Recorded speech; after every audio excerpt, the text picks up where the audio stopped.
স্পেনের হয়ে কখনো একটি ম্যাচও খেলেননি, যার সিনিয়র কোচিং ক্যারিয়ার ছিল মাত্র কয়েক মাসের।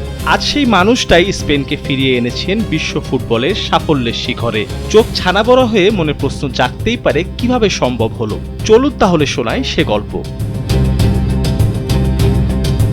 একটা সময় লুইস দে লা ফুয়েন্তে ছিলেন একেবারেই আড়ালের মানুষ। খেলোয়াড় হিসেবে খেলেছেন অ্যাথলেটিকো বিলবাও এবং সেভিয়ায়। স্পেনের জাতীয় দলে তো কখনো ডাকই পাননি। কেউ হয়তো ভাবেনি একদিন তিনিই হবেন লা রোজাদের দ্বিতীয়বার ফাইনাল যাত্রার সেনাপতি।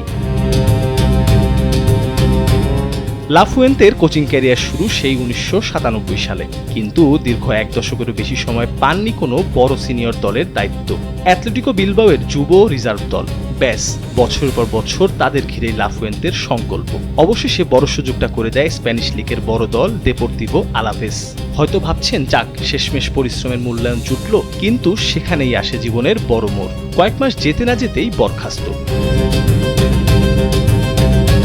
এর পরের অধ্যায়টাই তার জন্য হয়ে উঠল তুরুপের তাস।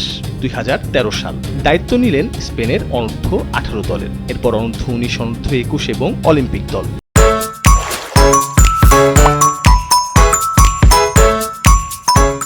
একটার পর একটা প্রজন্ম দীক্ষা নিল তার হাতে।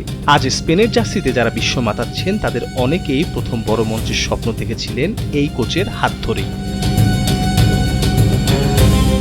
2022 বিশ্বকাপের পর লুইস এনরিকের দায়িত্ব ছাড়লে সবাই ভেবেছিল স্প্যানিশ ফুটবলে আসতে যাচ্ছে বড় কোনো নাম, কিন্তু তারা আস্থা রাখে এমন একজনের ওপর, যিনি বছরের পর বছর ভেতর থেকে গড়ে তুলছিলেন স্পেনের ফুটবলটাকেই। তখন অনেকেই বিস্মিত ছিলেন লা ফুয়েন্তের সিনিয়র কোচিং অভিজ্ঞতার ঘাটতি নিয়ে, কিন্তু সবাই যে বিষয়টিকে গুরুত্ব দিতে ভুলে গিয়েছিল, সেখানেই বাজিমাত স্প্যানিশ ফেডারেশনের। এই প্রজন্মের স্প্যানিশ ফুটবলারদের লুইস দে লা ফুয়েন্তের চেয়ে ভালো আর কেউ চিনতেন না। এরপর ফল আসতে খুব বেশি সময়ও লাগেনি।